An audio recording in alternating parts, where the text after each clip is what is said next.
helping me like understand the components of what we're supposed to do. And so I'm still learning a lot of that because if you've been around school, once the kids come back, it's November, the end of this week already.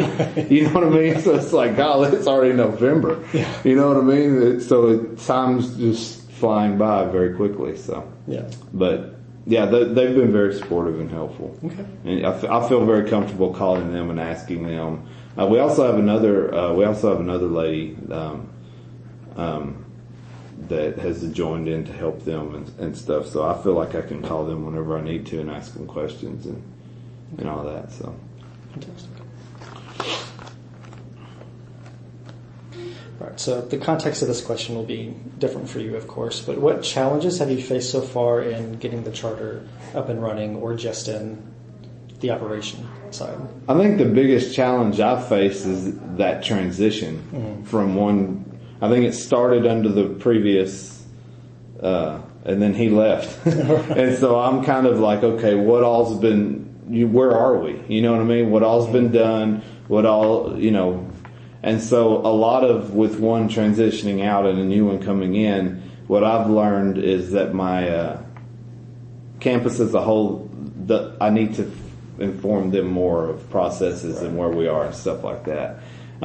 So that's not really a challenge. It's I can pin on anyone. It's just okay, I have to speed up my learning curve so that I can speed up theirs kind of thing. You know what I mean? Absolutely. Or so that I can keep them informed on, which direction we need to go with everything and all that. So.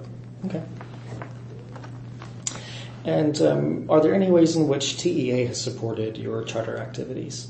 That would be above my head. I don't know. I don't know what all's going on with all that. So, okay. Not a problem. All right, and so now we'll move into a little bit more of the instructional level practices. Yes. So, how would you describe the quality of instruction at this charter school? You just looking for an adjective, or you got a scale of 1 to 10? I mean, what do you? Whatever seems best for you. I would say. I would say we're spending a lot of time getting on the same page in regards to instruction. With the turnover in leadership and, changes in expectation there are some things that this campus in particular, and I'm not going to say anything here I haven't said to district level or anything else. There's been some trust issues here between the staff and between, they're not trusting, and I think a lot of that goes back to changes. Mm-hmm. Whenever something changes, okay, well, here's the new guy. How long is he going to be here? Right. You know what I mean? So building that trust will lead into improved instruction, in my opinion, because there are areas we need to improve in. Mm-hmm. Very much so. You've been in classes, and I wasn't in there. I don't know what you saw compared to other places.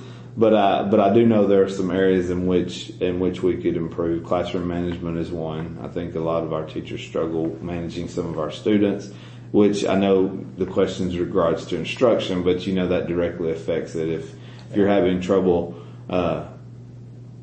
managing certain things, and we have a plan in place for that. I have some things I'm going to do to help teachers with that. But as far as best practices, the district does have instructional specialists in each content area that come in and help, and so they've been very, very helpful as far as catching me up on what's going on. And then in addition to that,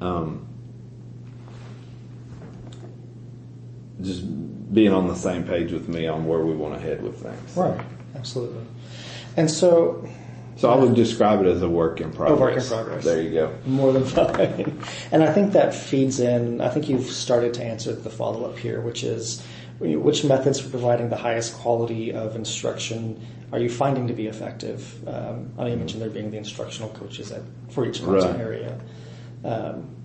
If there's anything else that springs to mind. Well, I think we're trying to encourage more cooperative learning groups, more stations, more things where it's less direct instruction. and more students verbing the stuff is what I call it. You know what I mean? So, they're the ones that here's the teak, here's the verb, here's what they have to learn. They need to be the ones doing that, not just sitting there receiving it. So a transition into more of the hands-on kind of learning and just helping support teachers in when they are attempting to do that. If it doesn't go exactly perfect, okay, what can we tweak? Let's not throw the whole thing away. Let's adjust it and improve it. And a lot of that's just in PLCs and planning and getting it all prepped and ready to go, and then training our students on the expectations for that kind of environment in which to work. So, okay.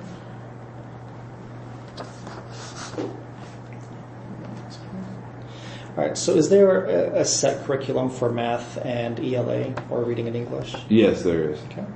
And how did you decide on that curriculum?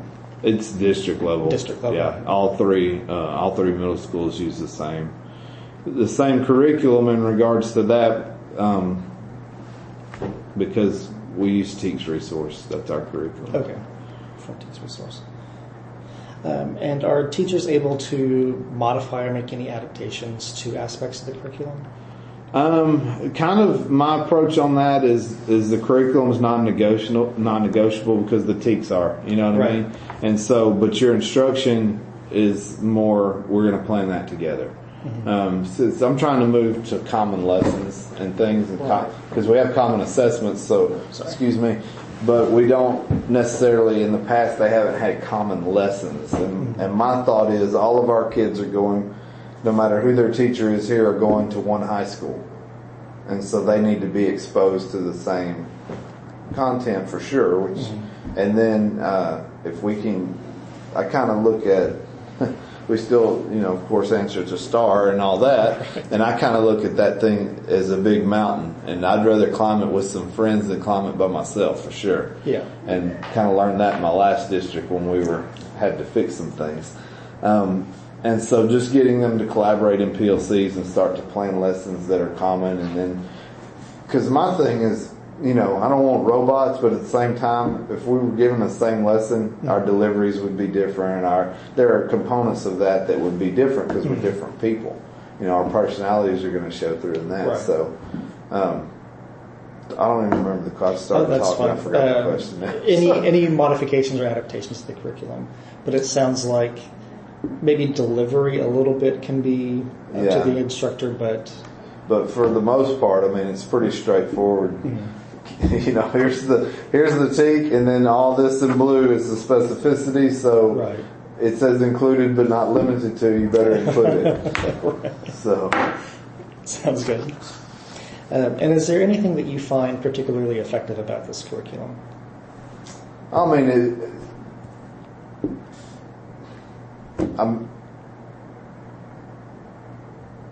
If you're trained, if people are trained, it can be overwhelming if you're not trained to understand how to, okay, yes, that may say something about ratios, but we have to dig a little bit deeper. You can't just pull out a generic thing about ratios. It may not be as specific as we need it to be.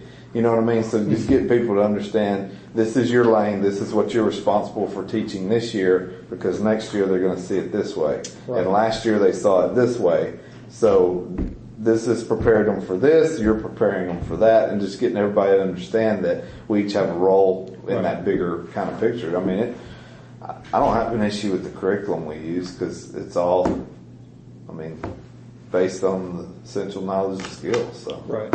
Okay. Sounds good. And you did mention that your school uses PLCs. Yes. So is time set aside during the school day for teachers to participate in those? Yeah, we have a pretty innovative schedule here, School by Design. There are some things that I want to tweak with it. But the way the schedule is set up, like today, ELA teachers don't have class. They don't have class because they have a PD/PLC planning day. Okay. All right. So when the kids are supposed to go to their ELA class, they're actually going to go to an elective. And then tomorrow when they're supposed to go to science, they're going to go to that same elective, but it's going to be a different period. Okay. And so that they have class 4 days a week and 1 day's PD. But what we do is we have kids rotate back to each class. So today you're going to go to an